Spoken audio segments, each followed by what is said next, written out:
Hello friends, class 9th NCERT mathematics के इस नए वीडियो में आप सभी का स्वागत है। स्टूडेंट्स, इस वीडियो में आप समझेंगे यूक्लिड की ज्यामिति का परिचय।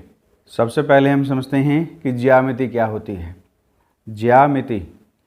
ज्यामिति यूनानी भाषा के दो शब्दों से मिलकर के बनी है, जियो और मीट्रिन। जियो का अर्थ है पृथ्वी या भूमि, इसको हम भूमि भी कह सकते हैं, और मीट्रिन का अर्थ है मापना। इससे ऐसा प्रतीत होता है कि ज्यामिति का जो उद्गम है वो भूमि मापने की आवश्यकता के कारण हुआ। गणित की शाखा का अध्ययन विभिन्न रूपों में प्रत्येक प्राचीन सभ्यताओं द्वारा किया गया, चाहे वो मिस्र हो, बेबीलोन सभ्यता हो, चीन हो, भारत हो, यूनान हो। इन सभ्यताओं के लोगों को अनेक व्यवहारिक समस्याओं का सामना करना पड़ा, जिनमें ज्यामिति के विकास की विभिन्न प्रकार से आवश्यकता पड़ी। जैसे हम उदाहरण के तौर पे, जब नील नदी में बाढ़ आती थी तो विभिन्न भूमि स्वामियों के जो संलग्न खेतों के बीच की परिसीमाएं यानी जो बाउंड्रीज हैं को अपने साथ बहा ले जाती थी, क्योंकि हर बार जो नदी का रास्ता वो अलग होता था। बाढ़ आती थी तब तो जो किनारों पे जो भूमि स्वामी थे, जो किसान थे, खेती करते थे, उनके जो खेत हैं वो पानी में बह जाते थे। तो इन बाढ़ों के बाद इन परिसीमाओं को पुनः बनाया जाता था, यानी जो बाउंड्रीज है वो दोबारा निर्धारित की जाती थी। तो इस कार्य के लिए मिस्रवासियों ने सरल क्षेत्रफल परिकलित करने के साथ ही सरल रचनाएं करने के लिए अनेक ज्यामिति तकनीकों और नियम विकसित किए। भारतीय उपमहाद्वीप में हड़प्पा और मोहनजोदड़ो इत्यादि की खुदाई से यह पता लगता है कि सिंधु घाटी की जो सभ्यता है ने ज्यामिति का प्रचुर मात्रा में प्रयोग किया। शहर अत्यधिक रूप से विकसित थे और बड़े योजनाबद्ध ढंग से निर्मित किए गए थे। घरों में विभिन्न प्रकार के अनेक कमरे हुआ करते थे और इनकी जो सड़कें थी वो क्या थी, समांतर थी, ऐसा हमने इतिहास में पढ़ा है। और नगरवासी क्षेत्रमिति और व्यावहारिक गणित से पूर्ण रूप से निपुण थे। इस बात का ज्ञान इससे पता चलता है जो उन्होंने भवन निर्माण के लिए जो ईंटें प्रयोग की, ईंटों की जो लंबाई, चौड़ाई और मोटाई थी वो क्या थी, 4:2:1 में थी। यानी ये अगर 4 यूनिट है तो ये 2 यूनिट और ये 1 यूनिट था। चौड़ाई है वो लंबाई से आधी और जो मोटाई है वो चौड़ाई से आधी, यानी 4:2:1 में ईंटों का साइज हुआ करता था। तो इससे हमें पता चलता है कि वो ज्यामिति का कितना प्रयोग करते थे। इन उदाहरणों से हमें ये पता चलता है कि ज्यामिति का विकास और अनुप्रयोग विश्व के सभी स्थानों पर होता रहा है, परंतु ये बड़े अव्यवस्थित प्रकार से हो रहा था। मिस्रवासियों द्वारा विकसित की गई ज्यामिति में मुख्यतः परिणामों के कथन ही निहित थे। इनमें प्रक्रियाएं अथवा ये कहें विधियों के कोई व्यापक नियम नहीं दिए गए थे। सबसे पहले जो एक यूनानी गणितज्ञ थेल्स, जो पैसे से एक शिक्षक थे, को श्रेय जाता है कि उन्होंने सबसे पहले ज्ञात उत्पत्ति यानी प्रूफ प्रदान किया। उत्पत्ति को हम प्रूफ कहते हैं। जो सबसे पहले इन्होंने जो प्रूफ दिया वो ये था कि एक वृत्त जो है उसको जो व्यास है वो 2 भागों में विभाजित करता है, या ये कहें कि व्यास जो है वृत्त को समद्विभाजित करता है। ये कथन था कि वृत्त का जो व्यास है वृत्त को समद्विभाजित करता है, ये कहें कि वो 2 बराबर भागों में विभाजित करता है। इसका सबसे पहले जो प्रूफ है यानी उत्पत्ति है वो किसने दी थी, थेल्स ने दी थी। थेल्स का सबसे प्रसिद्ध शिष्य पाइथागोरस था, जिनका नाम आपने सुना ही है। इन्होंने क्या दिया था कि एक समकोण त्रिभुज में, ये समकोण है कि सामने वाली भुजा क्या कहलाती है, कर्ण कहलाती है, कि सामने वाली भुजा का वर्ग अन्य 2 भुजाओं के वर्गों के योग के बराबर होता है, जिसको हम इस प्रकार पढ़ते हैं कि जो कर्ण का वर्ग बराबर होता है, इसको हम आधार लेते हैं, आधार, इसको हम लंब लेते हैं, लंब। तो आधार का वर्ग प्लस लंब का वर्ग। ये जो प्रूफ दिया था इसका भी कर्ण का वर्ग बराबर किसके होता है, आधार का वर्ग प्लस लंब का वर्ग होता है। ये पाइथागोरस थ्योरम है। इसको हम 10वीं क्लास में और विस्तार से पढ़ेंगे कि समकोण के सामने वाली भुजा का वर्ग अन्य दो भुजाओं के वर्गों के योग के बराबर होता है। पाइथागोरस और उसके साथियों ने अनेक ज्यामितीय गुणों की खोज की और ज्यामिति के जो सिद्धांत थे का अत्यधिक विकास किया। यह प्रक्रिया लगभग 300 ईसा पूर्व तक जारी रही। इसी समय मिस्र में अलेक्जेंड्रिया के समय ज्ञात गणित का जो ज्ञान था उन सभी ज्ञान को एकत्रित कर एक प्रसिद्ध ग्रंथ लिखा, एलिमेंट्स।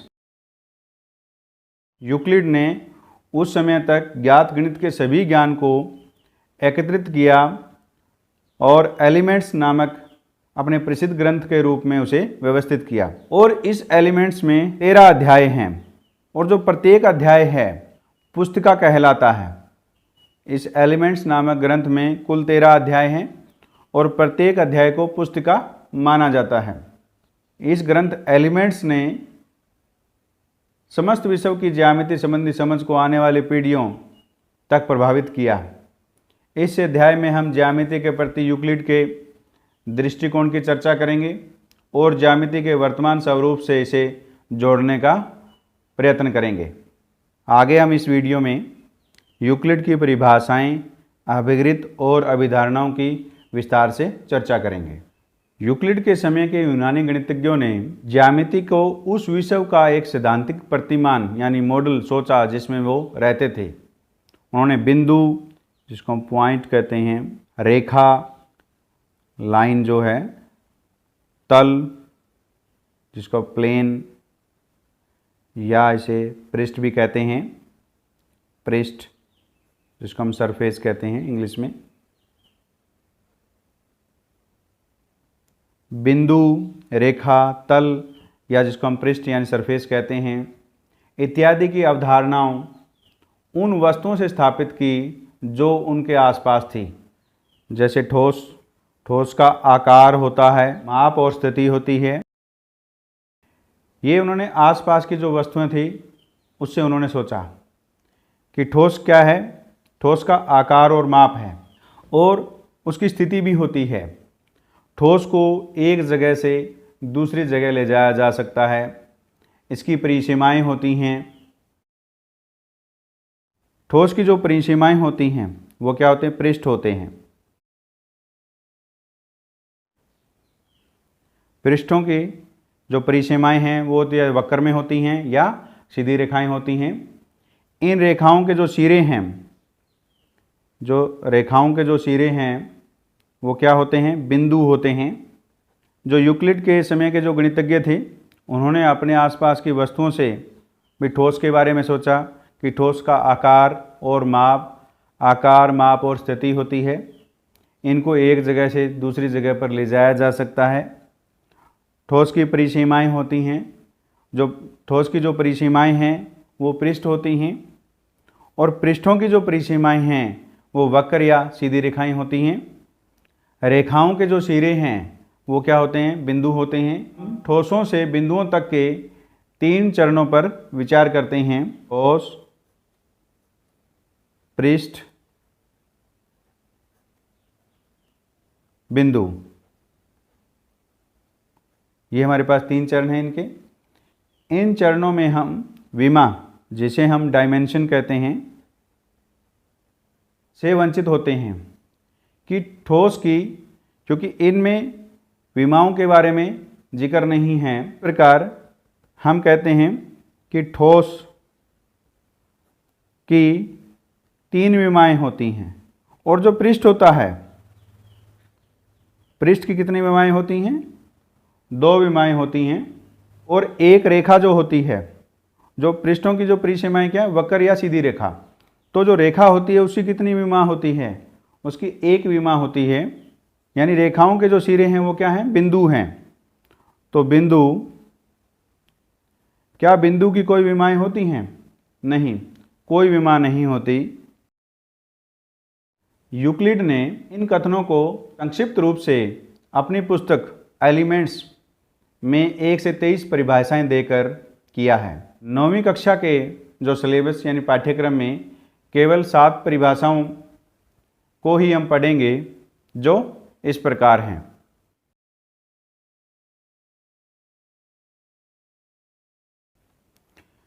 यूक्लिड की जो कुल 23 परिभाषाएं हैं, हम केवल 7 परिभाषाओं पर ही चर्चा करेंगे। तो यूक्लिड की कुछ परिभाषाएं, पहली है एक बिंदु यानी पॉइंट वह होता है जिसका कोई भाग नहीं होता।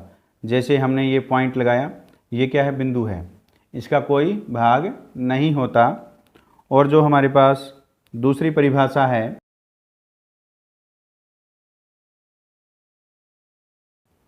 एक रेखा यानी जिसको लाइन बोलते हैं, चौड़ाई रहित लंबाई होती है। जैसे ये रेखा है, इसकी चौड़ाई नहीं है, केवल लंबाई है।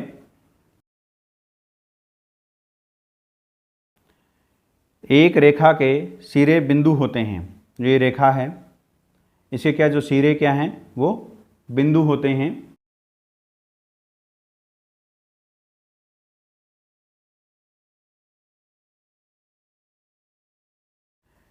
चौथी परिभाषा है एक सीधी रेखा ऐसी रेखा है जो स्वयं पर बिंदुओं के साथ सपाट रूप से स्थित होती है।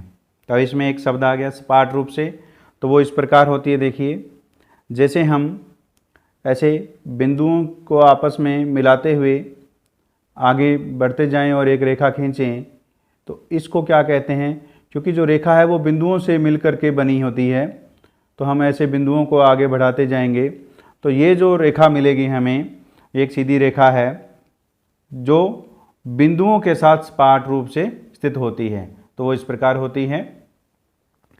पांचवी परिभाषा है हमारे पास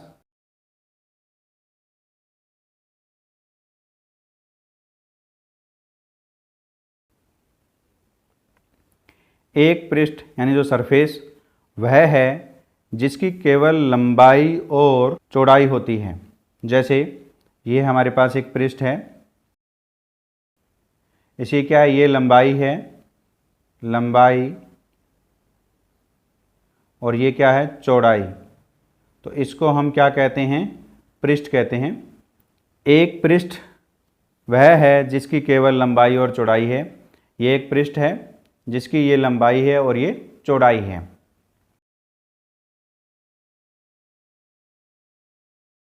पृष्ठ के किनारे यानी एजिज रेखाएं होती हैं। ये पृष्ठ है, ये इसके किनारे हैं, ये क्या हैं, रेखाएं हैं।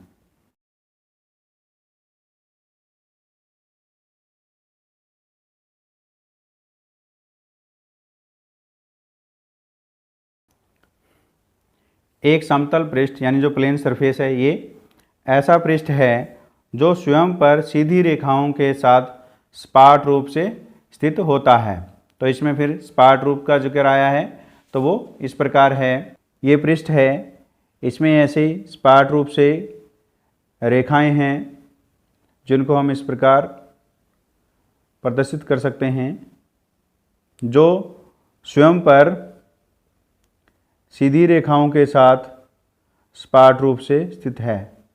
तो ऐसे हम इसको प्रदर्शित कर सकते हैं कि एक समतल पृष्ठ ऐसा पृष्ठ है जो स्वयं पर सीधी रेखाओं के साथ सपाट रूप से स्थित है। आप इसमें ऐसे भी हम प्रदर्शित कर सकते हैं इसको। ये सीधी रेखाएं स्केल की सहायता से कर सकते हो आप इसको। तो ये है। अब हम इन परिभाषाओं को ध्यान से देखें तो हम पाते हैं कि कुछ पदों को, जैसे पहली परिभाषा में है एक बिंदु वह है जिसका कोई भाग नहीं होता, तो यहाँ पे भाग, दूसरे में है एक रेखा चौड़ाई रहित लंबाई है, तो दूसरे में क्या है, चौड़ाई,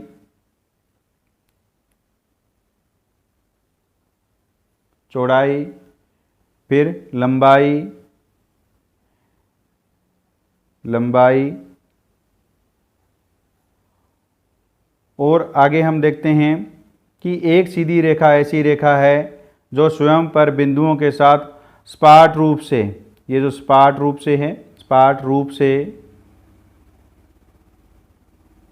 इत्यादि को स्पष्ट रूप से आगे और अधिक समझने की आवश्यकता है, क्योंकि इसमें भाग, चौड़ाई, लंबाई, सपाट रूप से आदि की परिभाषाएं नहीं दी गई हैं। इनके बारे में स्पष्ट रूप से आगे और अधिक समझने की आवश्यकता है। अब हम यूक्लिड की पहली परिभाषा पर विचार करते हैं कि एक बिंदु वह है जिसका कोई भाग नहीं होता। तो भाग को परिभाषित करने की आवश्यकता है। मान लें कि हम यह परिभाषित करें कि एक भाग वह है जो क्षेत्र घेरता है। किसको? क्षेत्र को घेरता है। पुनः हमें क्षेत्र को परिभाषित करने की आवश्यकता होगी। अतः एक वस्तु को परिभाषित करने के लिए हमें अनेक वस्तुओं को परिभाषित करने की आवश्यकता होती है और बिना किसी अंत के परिभाषाओं की एक लंबी श्रृंखला प्राप्त होती है। इन्हीं कारणवश गणितज्ञों द्वारा यह सुविधाजनक पाया गया कि कुछ ज्यामितीय पदों को अपरिभाषित यानी अनडिफाइंड मान लिया गया। जैसे हम पुनः विचार करें कि हम बिंदु को एक सूक्ष्म बिंदी डॉट से निरूपित कर सकते हैं। जैसे हम यहाँ पे निरूपित किया है कि एक बिंदु को हम सूक्ष्म डॉट से निरूपित करते हैं, परंतु इस सूक्ष्म बिंदी की कुछ न कुछ विमा अवश्य होती है।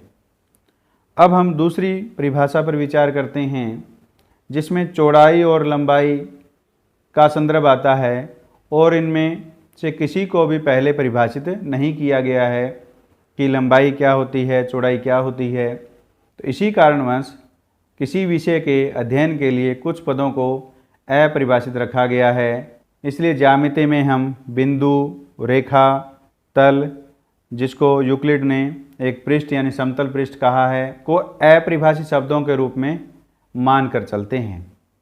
अपनी इन परिभाषाओं से प्रारंभ करते हुए जो यूक्लिड ने जब ये परिभाषाएं दी तो यूक्लिड ने कुछ गुणों को बिना सिद्ध किए सत्य कथन मानने की कल्पना की। वे कल्पनाएं वास्तव में स्पष्ट सर्वव्यापी सत्य थे। उन्होंने इनको दो वर्गों में विभाजित किया। जो उन्होंने कल्पनाएं की उनको उन्होंने दो वर्गों में विभाजित किया। तो आगे हम वीडियो में विस्तार से समझते हैं। इन्होंने कल्पनाओं को दो वर्गों में विभाजित किया था। पहला वर्ग था अभिगृत यानी एक्सियोम्स और दूसरा वर्ग था अभिधारणाएं जिसको हम पोस्टुलेट्स कहते हैं। ये जो शब्द आपके लिए नए हैं तो इनको हम थोड़ा विस्तार से समझते हैं। अभिधारणा शब्द का प्रयोग उन कल्पनाओं के लिए किया गया जो विशिष्ट रूप से ज्यामिति से संबंधित थी, यानी ज्यामिति से संबंधित जो कल्पनाएं की गई उनको अभिधारणा कहा गया। और दूसरी ओर सामान्य अवधारणाएं जिन्हें प्राय अभिगृत कहा जाता है, यानी एक्सियोम्स कहा जाता है, वे कल्पनाएं थी जिनका निरंतर गणित में प्रयोग किया गया और जिनका केवल ज्यामिति से ही विशेष संबंध नहीं था, उनका गणित में भी, उन कल्पनाओं का गणित में भी प्रयोग किया गया। अब हम यूक्लिड के कुछ अभिगृतों को बिना उनके द्वारा दिए क्रम के अनुसार विस्तार से समझते हैं। यूक्लिड के कुछ अभिगृत, पहला है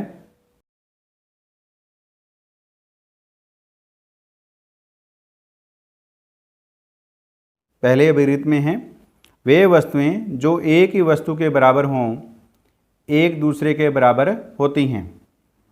ये दो वस्तुएं दी गई हैं, यानी ये शार्पनर है, ये शार्पनर इसके इस शार्पनर के बराबर है और ये शार्पनर भी इस शार्पनर के बराबर है। तो अब ये एक दूसरे के क्या हैं? बराबर हैं। ये पहले अभिगृत में यूक्लिड ने कहा है।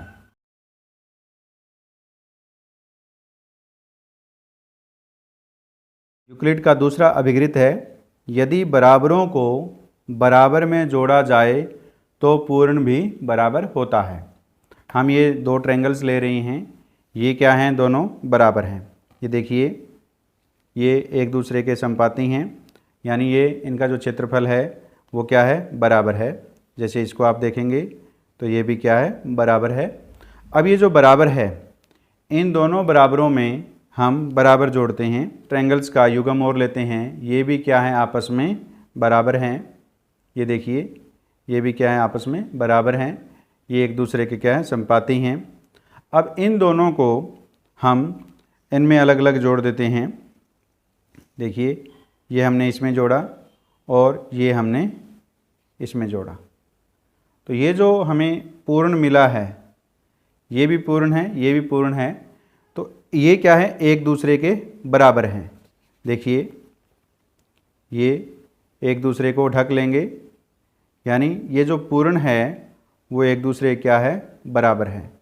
तो इस प्रकार आप समझ सकते हैं कि बराबरों में बराबर जोड़ा जाए तो पूर्ण भी बराबर होता है। यही कहा है, यदि बराबरों को बराबर में जोड़ा जाए तो पूर्ण बराबर होता है।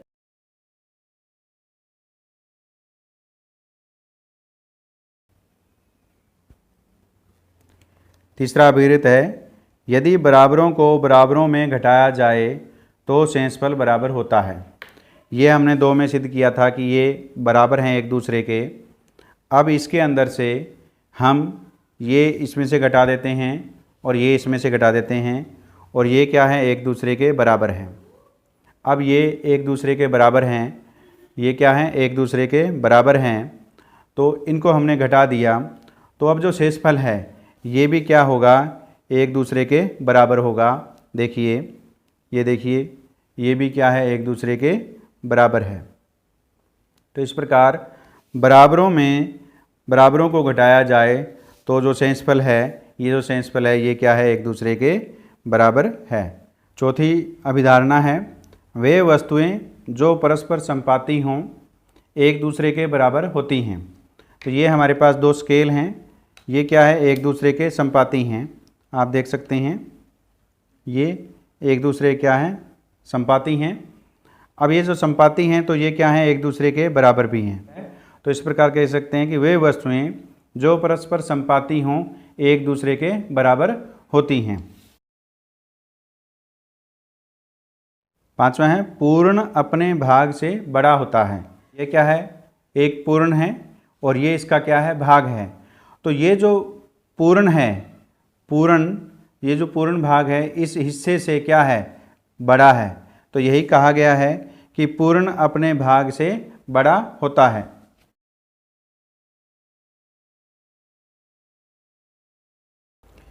छठे में है, एक ही वस्तुओं के दुगने परस्पर बराबर होते हैं। एक ही वस्तुओं के आधे परस्पर बराबर होते हैं। कोई एक वस्तु है, उसका आधा किया जाए तो वो आधे भी क्या होंगे, आपस में बराबर होंगे। एंगल है और ये क्या है, ये हमने इसका बराबर हिस्सा कर लिया, आधे कर लिया, आधा भाग कर लिया। तो आधे क्या हैं, अब ये क्या हैं, दोनों आधे आधे भाग हैं। अब ये दोनों आपस में क्या हैं, बराबर हैं। तो इस प्रकार हम कह सकते हैं कि एक ही वस्तुओं के आधे परस्पर बराबर होते हैं। यूक्लिड की अभिधारणाएं। अभिधारणा 1 है, एक बिंदु से एक अन्य बिंदु तक एक सीधी रेखा खींची जा सकती है। ये हमारे पास एक बिंदु है और ये हमारे पास एक बिंदु है। इन दोनों बिंदुओं तक एक सीधी रेखा खींची जा सकती है, परंतु इससे यह नहीं ज्ञात होता कि ऐसा एक से अधिक रेखाएं नहीं हो सकती। परंतु समस्त कार्यों में यूक्लिड ने बिना कुछ बताए बार बार कल्पना की है कि 2 भिन्न बिंदुओं से एक अद्वितीय रेखा खींची जा सकती है। हम इस परिणाम को इस अभिकृत रूप में स्पष्ट करते हैं।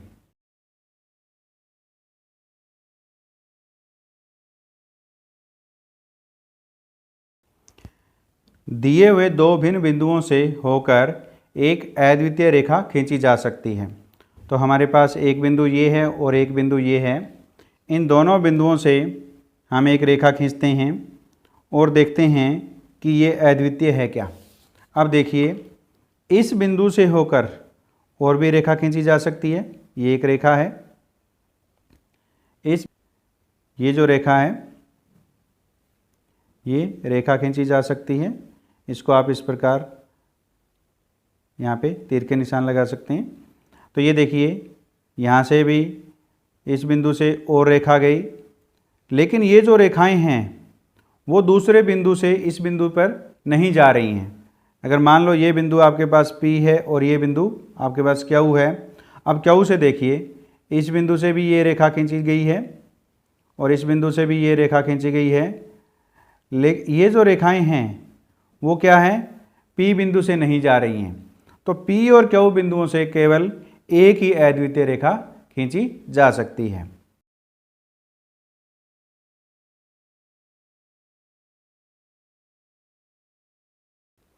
एक शांत रेखा टर्मिनेटेड लाइन बोलते हैं को अनिश्चित रूप से बढ़ाया जा सकता है।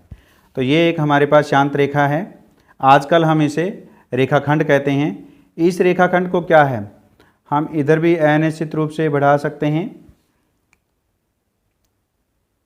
और इस दिशा में भी हम दोनों ओर जो हम हैं इसको अनिश्चित रूप से बढ़ा सकते हैं। तो ये दूसरी अभिधारणा है यूक्लिड की।